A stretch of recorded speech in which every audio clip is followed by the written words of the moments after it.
The best part of the day. Yes, the GBNews Tavern has been declared open. I'm joined by Brad Moore, film actor and director, and he's joining me here on Talking Pints. And welcome to the programme. Cheers. Thank you very much for having me.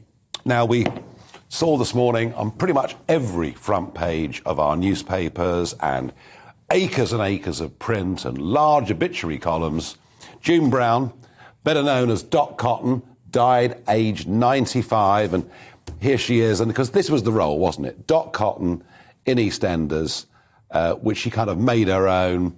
And I just sort of was thinking to myself, I looked through the obituaries, Brad, and, you know, she'd been in Z-Cars, she'd been in The Sweeney, she'd been in Doctor Who, she'd briefly been in Corrie, she'd acted with some of the greats, she'd appeared in films. Dixon of Dock Green. Dixon of Dock Green, there we are, I forgot that one. Oh, yeah. I mean, unbelievable career.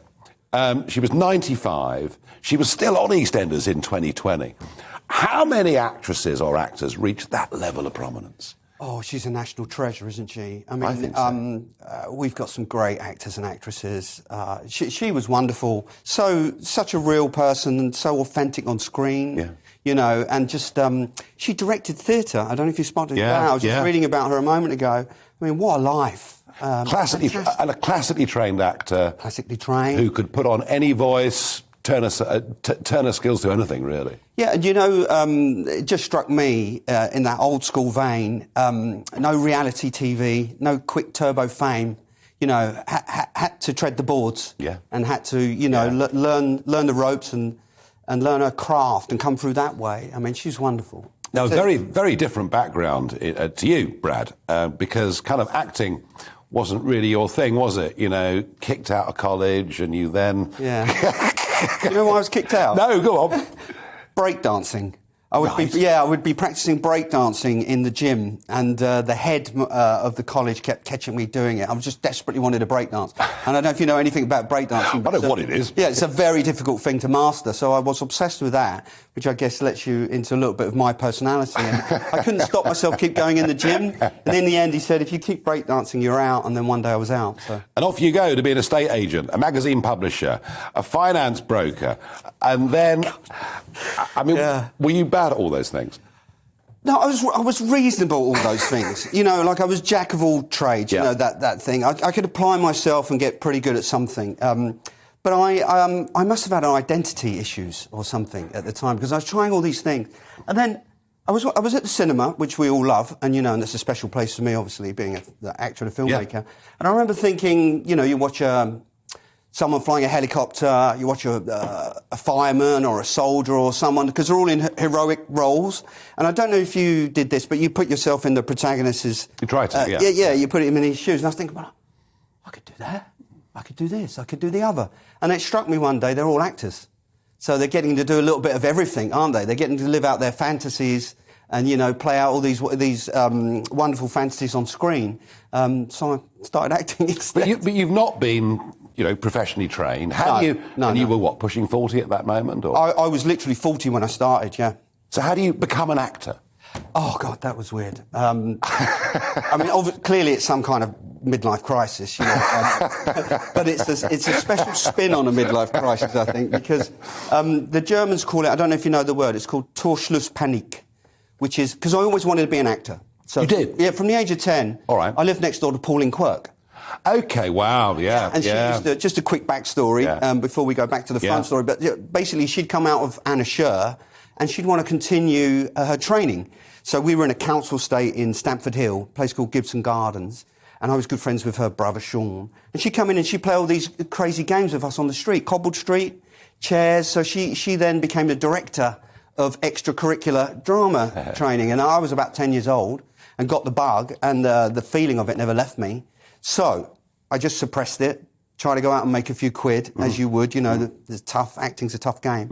And then as I was approaching 40, I got this thing that I just mentioned, which is, I got to make sure I say it correctly, Torschlusspanik, which is doors closing behind you. So you're running out of time to do all those things that you are passionate about or that you have in your heart's desire. So I just quit my job. My business partner at the time thought I was absolutely nuts. As you would. And I said, I'm going to go and do stand-up comedy. So I did stand-up first. because that's kind of more of a working class art. So my family cringed less when I said I'm going to go and do stand-up. I know it might be hard to understand, but we're very working class. The art's not in our paradigm. I said I'm going to go and do stand-up. So they were like, oh, okay. Because it's quite brave, isn't it, stand-up? Okay, you're going to go and try and be funny, that's all right. If I had said, coming like I'm a tortured artist, they'd have been like, shut up, you silly sausage. Get back to doing whatever you do. So I did stand-up, then moved into acting.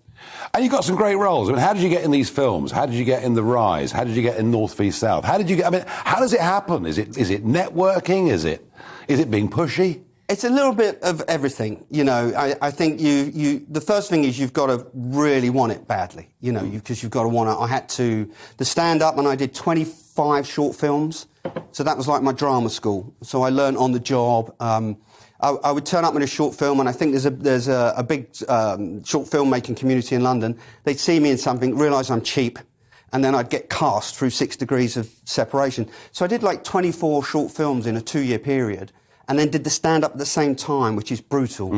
Stand-up is real turbo training in terms of your performance. So I did the short films and the stand-up, and that really got me kind of ready for feature films.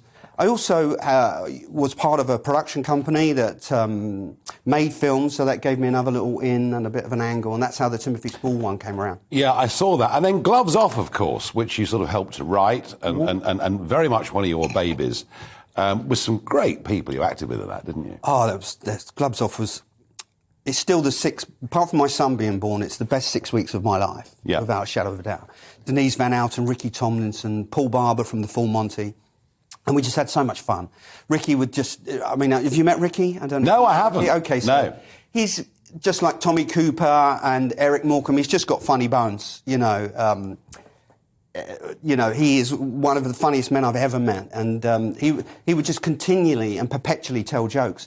So everyone's morale's up and you're having a good time. But the actual film itself, I mean, it's quite a brutal subject, Gloves Off, isn't it? Well, it was comedy, but prize fighting's brutal. Yeah. So we try to get the balance of the comedy and the vice. So it wasn't glorification of it. It's not glorification of it, just trying to be a comedy drama, really, trying to keep it light. Like it was in the vein of the Full Monty. In fact, the Sun called it the Full Monty. So it's like that, brassed off, East is East, but with a bit of traveller prize fighting. I was going to say something quickly about Ricky as well, which is you have to avoid him if you've got some dramatic work to do. Right. So basically, because he makes fun all the time, if you've got to go and be emotional somewhere, I'd have to keep away from him for about 4 hours. Because he'd just have you giggling. We better get him on Talking Pints, because I think he and I politically would disagree, but we'd probably do it in a nice way, Yeah, well, he had a lot of trouble in the 70s, didn't he? I say trouble, it was his cause. No, I know that. It's interesting, really, Brad, you start off in stand-up comedy, and you clearly love humour and comedy still. Isn't life getting difficult for comedians in terms of what you can talk about, what you can joke about, safe spaces, cancel culture, people's gigs being stopped? I mean, it's getting harder, isn't it? Yeah, I mean, I'm really surprised I'm still on. I thought I'd been cancelled already. I was fully expecting a hook to take me off, because I can easily say the wrong thing. Yeah. As a comedian, you have to speak from the heart. And I get things wrong occasionally. I don't do stand-up anymore, but just generally trying to be funny in life, you know, in the pub or whatever. And you might be slightly inappropriate or whatever, and in the old days you'd have said, oh, I'm sorry, that was a bit off. Yeah, you don't mean anything about it. There's no malice, but you're... Basically, when you make gags, you're taking a risk each time, aren't you? You're rolling a dice on a gag. And, I say to my son, I get the odd tumbleweed that my son and all his mates don't laugh at, and I'm sort of sitting there like, please laugh. But I say to him, well, I've just made 18 good gags and you've got the one rubbish one. But you've got to take a risk, so... But where does cancel culture take comedy? Or is there going to be a pendulum swing that sort of reverses back? I was just thinking, I couldn't imagine being a comic right now, these last 3 or 4 years. They're going after Joe Rogan at the moment. Have you seen that? Yeah. I can't think of a more balanced... Joe's very right in some ways, very left in other ways. To me, with the people that I watch on YouTube, he feels like he has kind of some balance. He's clearly a nice guy underneath it all, but they're going after him. They're going after him big time. Well, he's too successful as well, isn't he? Oh, I think £100 million deal is one of the reasons why they're going after him, isn't it? But is he too big to be cancelled? In the end, I think the tech giants are so big They cancelled Donald Trump. Then he's not too big to be cancelled. So he's not too big. No, he's not too big to be cancelled. But a thought on all of this, Brad, because, the one thing that I've noticed over the years is that the best stand-up comedians, the best humorists, are those who observe human nature, human mannerisms, but also they observe the world around them. They get the mood. Richard Pryor. People like that. Where do you feel we are as a country at the moment? Oh, God. I actually feeling more and more like a fish out of water. Not just it was Brexit 4 years ago, then these big media roller coaster. What's wrong with Brexit? Nothing wrong with Brexit. You did a very good job. And your hair is so beautifully grey. I now know why Brexit happened. Some old ladies voting for. It's got a really nice sheen in this light. It's clearly the hair is the reason Brexit happened. But this roller coaster, Brexit, COVID, the war now. Yeah. I'm just feeling more and more like a fish out of water in this world. I got a parking ticket at a petrol garage about a week ago. I got the petrol, I had a coffee, I cleaned my car around the back because I'm lazy. I don't do the whole, do-it-yourself thing. I like to stick a thing and then check out my social media, and just sit back and watch the car get cleaned. And 3 days later, I got a parking ticket, or 2 days later, I got a parking ticket. What's that all about? It takes you 3 hours to get through to a bank to talk about your account. Yeah. It takes you 3 hours to get a utility bill paid. There's a bit of frustration in the country, isn't there? I just don't. 20 years ago, I don't remember those all being. No, I know. No, I know. Well, look, I tell you what, Brad. What we need you to do is keep on producing entertaining content, funny content. Because above all, what we need to do in any situation is to go on having a smile, isn't it? And that is crucial, because with the cancel culture and everything that is happening, will that our comedians just getting more and more shut down, and eventually so terrified to say anything that nothing's funny anymore. Keep fighting, and thank you for joining me on Talking Pints. Very, very good. I could keep talking all afternoon, couldn't I? You really could. Cut on Brad.